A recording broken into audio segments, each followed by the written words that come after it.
Yes, okay. So, oh, there is some problem. Okay. So, let us,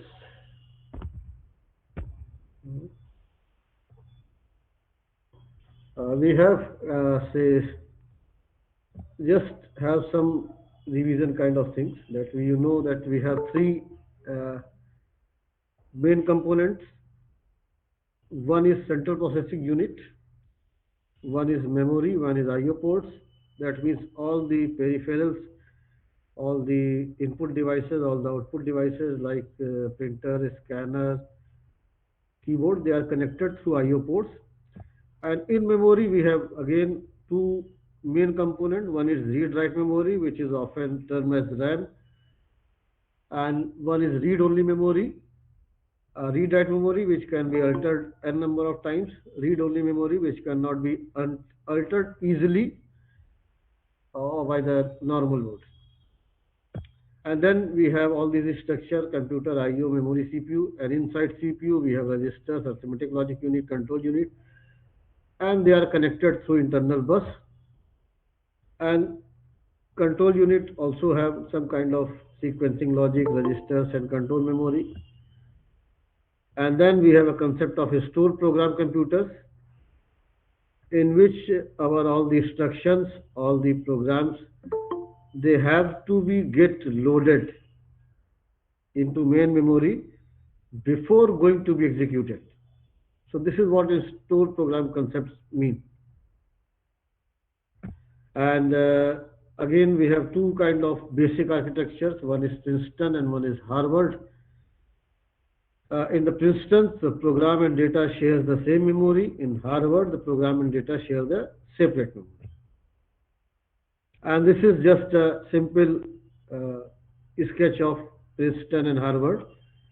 Uh, in in one case, the program and data they are separate memory. In the Princeton, we have a same memory. And then we have a one computer which was built uh, Institute of Advanced Studies, in which they have built up some kind of computer which is CPU, main memory, and IO equipment. And the concept was given by John von Neumann, and German mathematician and scientist and engineer. Uh, Such a brilliant idea that even nowadays most of the computers they are actually basically uh, based on von Neumann concept. And then we have some a simple block diagram of a computer system.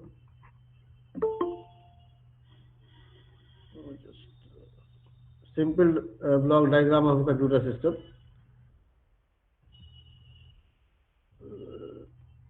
in which we have CPU. Inside CPU, we have control unit, arithmetic logic unit, and registers, and internal bus which communicate among inside the CPU. And then we have so basically internal bus is here, not inside the CPU. Internal bus inside the CPU, which is connected inside it.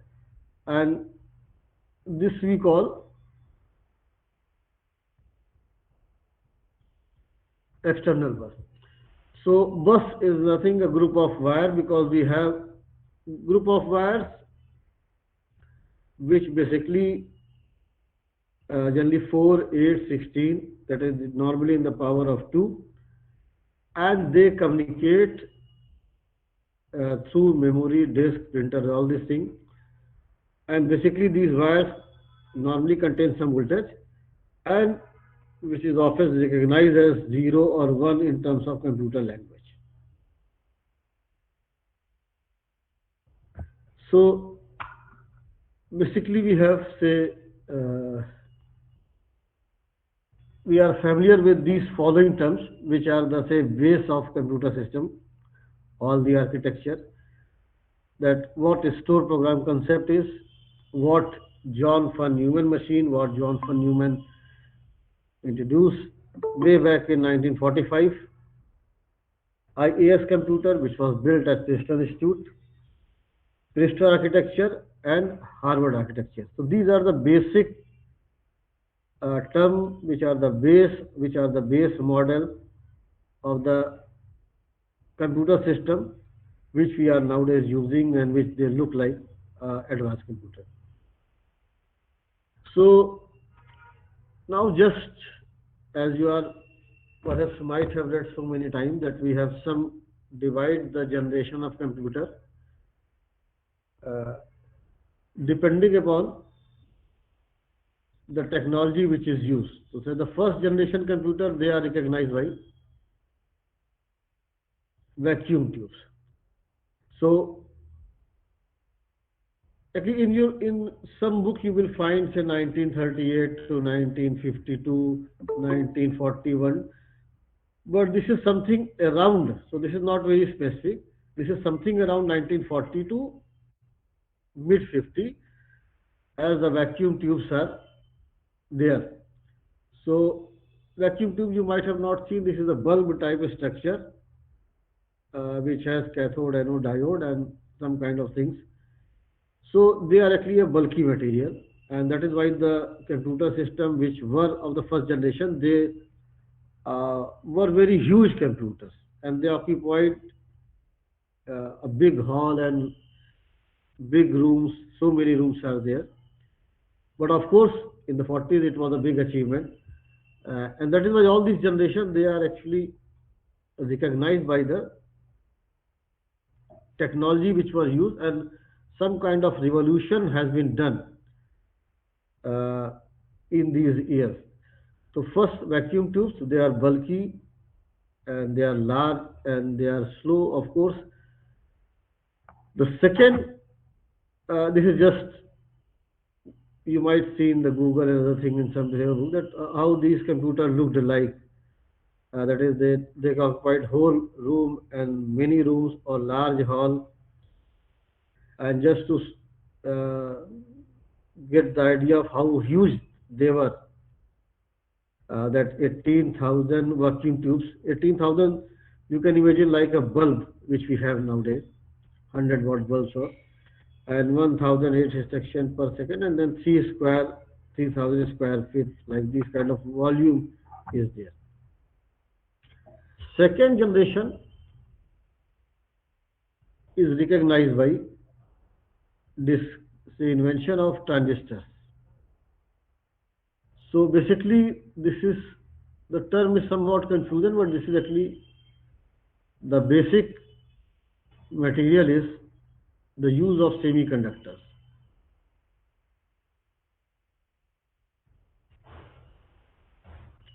So basically, they are use of silicon, germanium, and then transistors.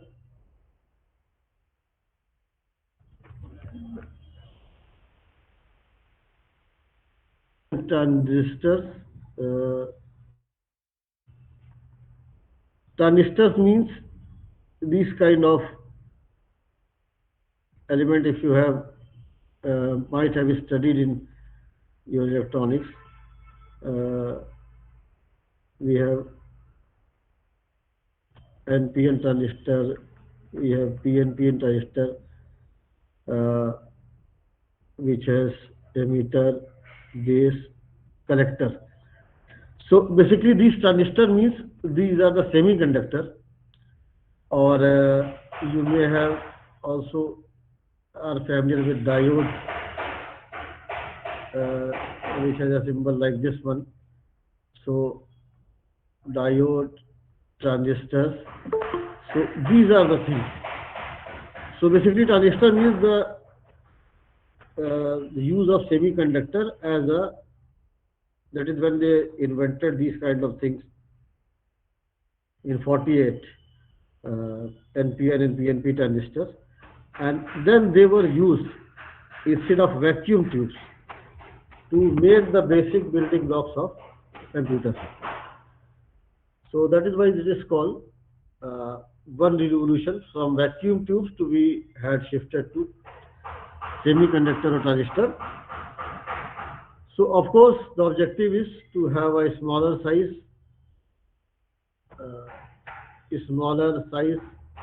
and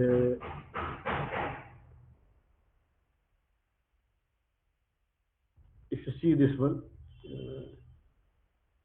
less bulky as compared to first generation, smaller size, less heat, less electricity, faster than first generation. Actually, these are the things which we want actually by the system. They should be compact, they should generate less, consume less power, they should generate less heat, uh, they should fast, reliable, and these kind of. So that is how the second generation is also one kind of revolution which has been made in 50. So transistor was invented in 1948, and so computer they have started using transistor instead of computer somewhere in mid 50s. So that is why from mid 50s to 60s we have second generation computers. So they are better than your first generation. Now the third generation, they are recognized by IC.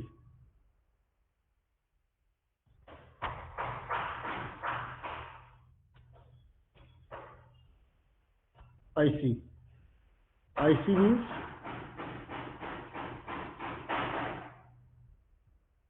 integrated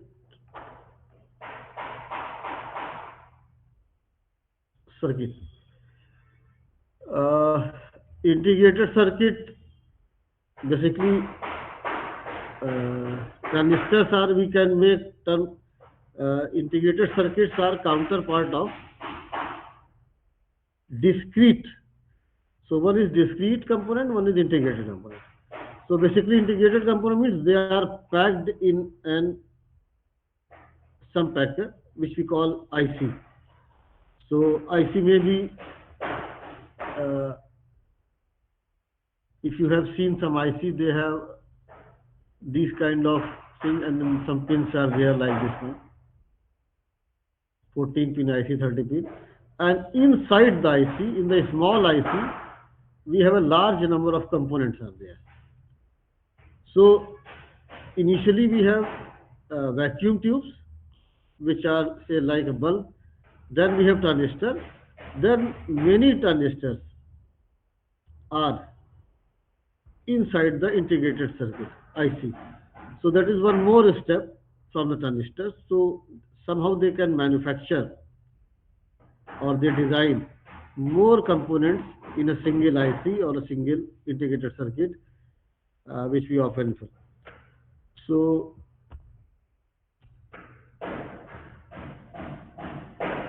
are you familiar with these terms, LSI or MSI? Anyone? Yes, sir. Large scale integration. And how do we define say? Actually, just I just have It contains just a minute. 10,000 Yes, groups okay. per IC. Just a minute.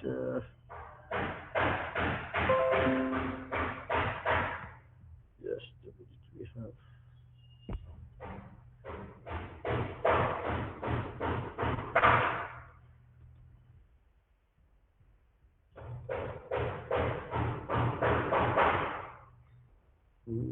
Actually, it should be.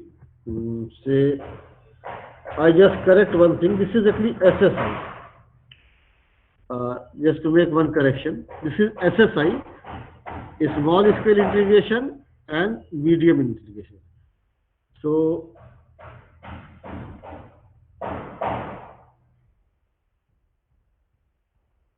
SSI is basically less than or equal to say 12, 12 gates per chip. This one. MSI means say 10 to around gates per chip. So basically gates are your like NAND and or like this one, etc. So basically suppose uh, this is say one transistor, this is the symbol. So say using many transistor you can have say AND gate or you may have NAND gate. So this is one gate which may contains 4 or 5 transistor. This is the AND gate which may contains we have, and now we have IC which may contains many AND gates. So if you see the diagram of say some IC, I say just make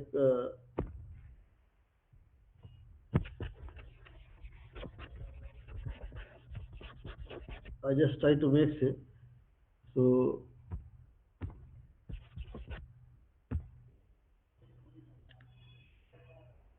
if you see the say if you see the data sheet, so in which say you might see these kind of things.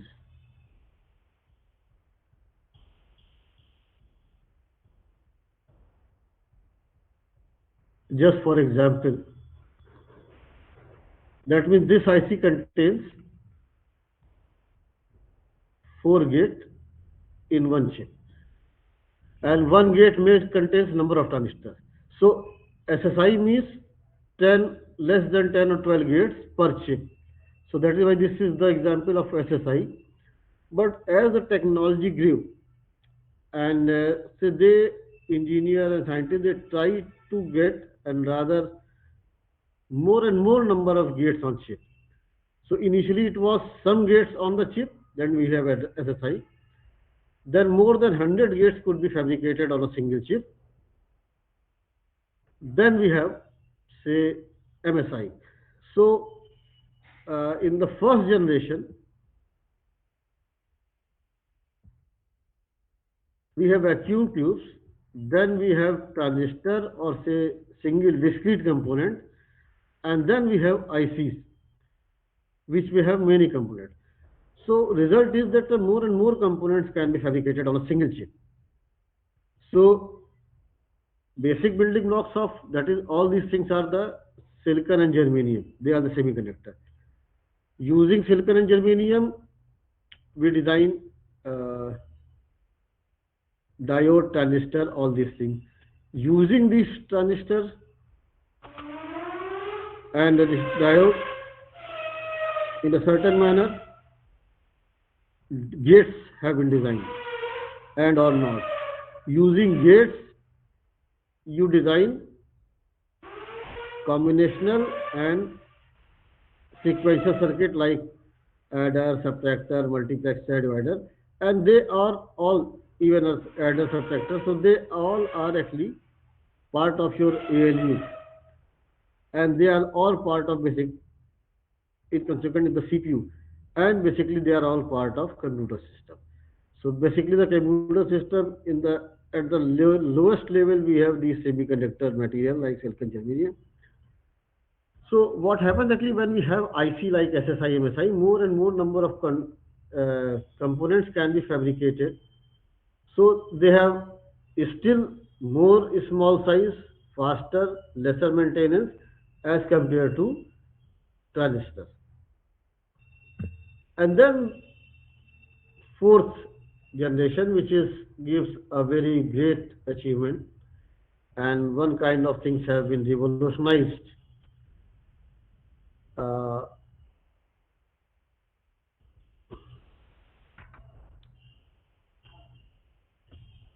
Say this is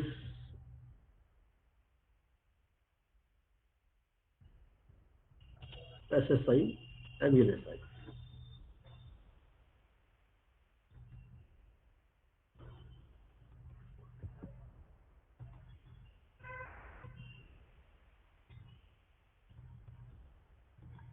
So basically we have first we have SSI, then we have MSI, and then we have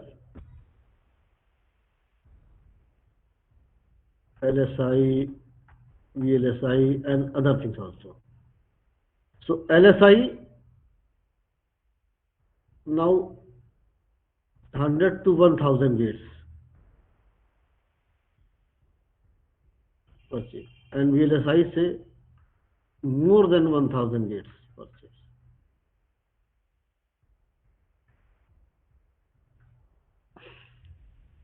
So, and what happens actually, this is also IC and this is also IC.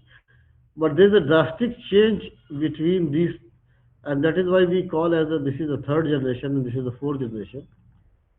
Uh, One revolutionized change has been done actually when LSI and VLSI actually came into picture. So if you see the first generation vacuum tube, second generation transistor semiconductor, third generation is IC, and fourth is IC. But there is a one drastic change occurred when invention or say discovery of these LSI, large scale integrators, that there are more around 1000 gates can be fabricated on a chip. That one thing is which is important for the fourth generation. Remember, we have computer system. In computer system, we have CPU, central processing unit. Central processing contains many components, register, ALU, buses, all these things. And these registers, ALU, all these, also, they contain components. So what happens after LSI or say VLSI, that more and more components can be fabricated on a single chip, around 1000. So what is possible at that time, which is the first time, that whole of the central processing unit can be, whole CPU could be fabricated or could be designed, could be manufactured using a single chip. So this single chip is actually important. That means you might have whole computer system which is a large system, but your main computer part is just an IC, which is 1 square inch. So all these things which we see like a peripheral, like memory, IO devices, but the main part of computer is an IC, which is like VLSI and so on. So, so that is why this thing is important. And this, when when we can invent uh, the whole CPU on a single chip, and then we call it as a microprocessor initially, or processor like this one. So microprocessor is, you can think of as IC or chip, which is a whole CPU on a single chip. So in the DIS component, we also have a CPU, but they were discrete components. One part is ALU, one part is a multiplexer, one part is bus. But in the advent of this LSI and VLSI, the whole central processing unit could be fabricated on a single chip. And this is one of the revolutionized things. And that is why many books also give you fifth, sixth generation. But this is the most important thing when the microprocessor came into picture. And that is why we have a,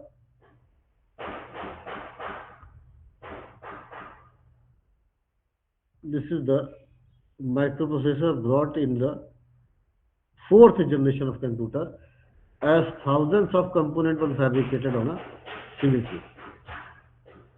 So basically, the first generation vacuum tube, second generation transistor, semiconductor, third generation IC and LSI, will say, fourth generation is still IC, LSI, VLSI, but microprocessor is the main feature of the fourth generation because whole of the CPU can be fabricated on a single chip. And this is the first processor which was actually marketed in somewhere in 70 or 71, which is 4-bit processor. And this is just a picture which you can see thousands of components are there. And if you enlarge it, we have a discrete, all these components are there. And this is the IC like these things. So this is much less than the size of a single vacuum tube. Remember. So this is what all these things have been done in the last so many years. Uh, say to 40 to 70 and still. So that the vacuum tube is size much larger than a single IC. So that is how the technology has grown up for last say 7 or 8 decades. And the objective is to have a compact computer, to have a faster computer, to have a more accurate, more accuracy will be there, less power consumption, less space, all these things. And these scientists, engineers, they have been trying to improve every time all these things. So this is 4004, and after that we have so many computer like say uh, 800, 8086, 386, Pentium, and like this one.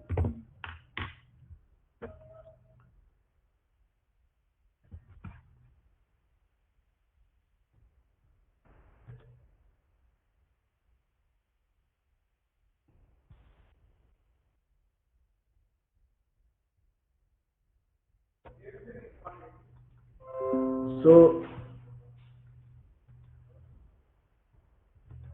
this is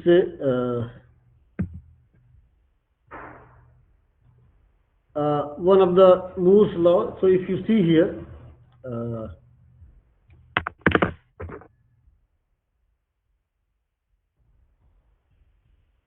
starting from say 4004, uh, this has up to 2000. So how the then they have 8000, 8080. These are the name of the processor. 386, 486, Pentium, and then we have a core to dual core, core i7, all these things. So still the concept is, so everything is technologies keep changing very fast. So this is from say first thing from 1940s, first generation, second, third, and fourth, and then there is uh, so there is one advancement in the technology way, and then we have a change in the processor performance, processor speed, processor size, what kind of function processor can perform, how many bits could be manipulated, added, subtracted. All these things are keep changing. All these things are increasing day by day.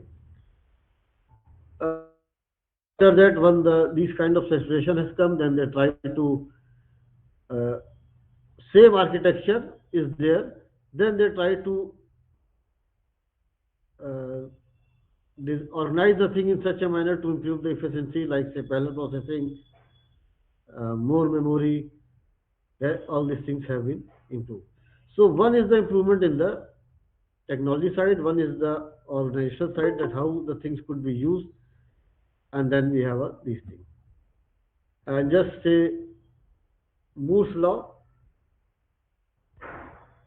that the number of transistors on a microchip doubles about every 2 years, though the cost of computer is halved. So what we need actually, uh, we need say speed,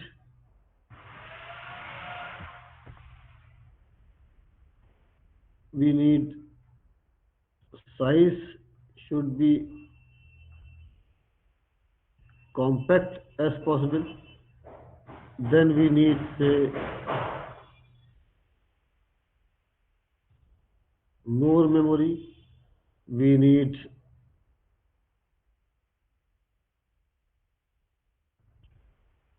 more accuracy. We need less power consumption. We need reliable. That is how many times how many years, how many time in the terms of time, how much it will be durable.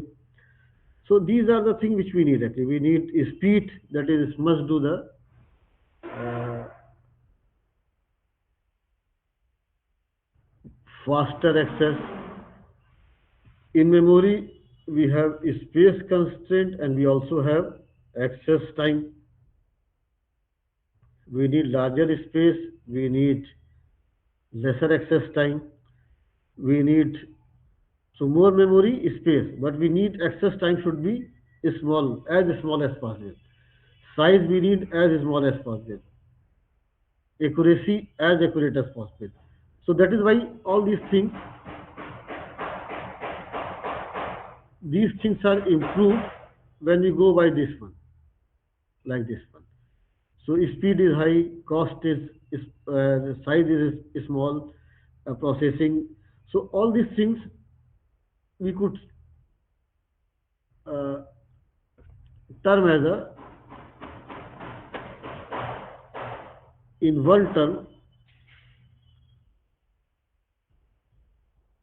performance. So what we need to improve the performance of a computer system every time. So whether it is first generation, second generation are more improved version of first generation, third generation is more improved version of second generation, fourth generation is more improved version of third generation. And after that, after 4004, generally this is the more advanced version of 404, this will be more improved version of 804, this will be. So they keep improving the performance by using some kind of technology, by using the different. And then all these performance, one thing has to be there.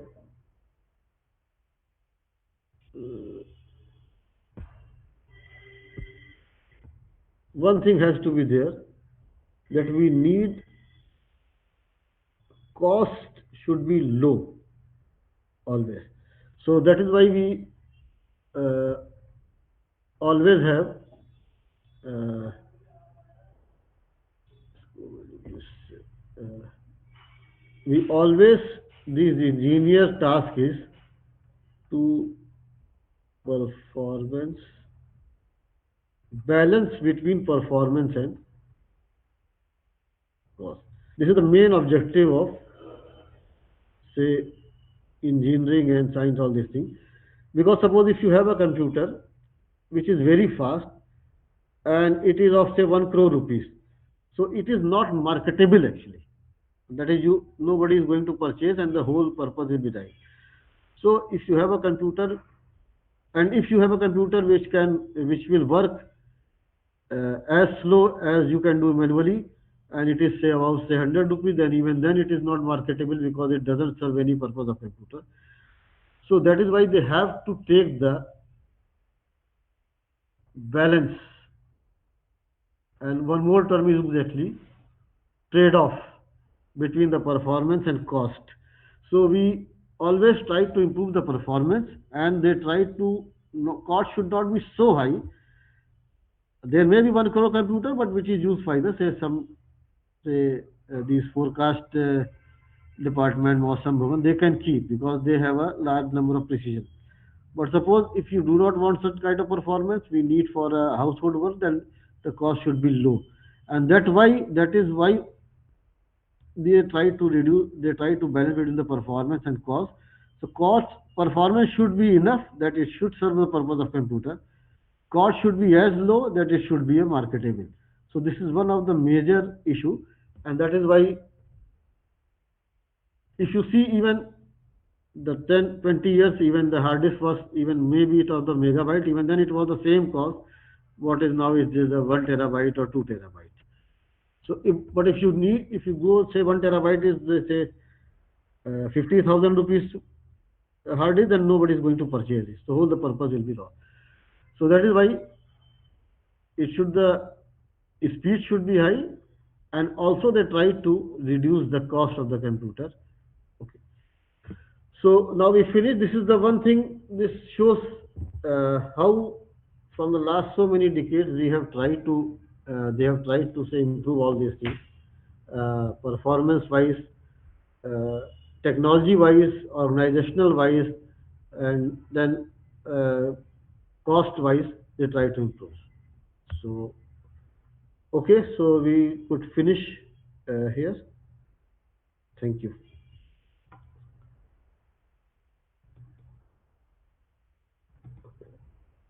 Thank you. Thank you, sir.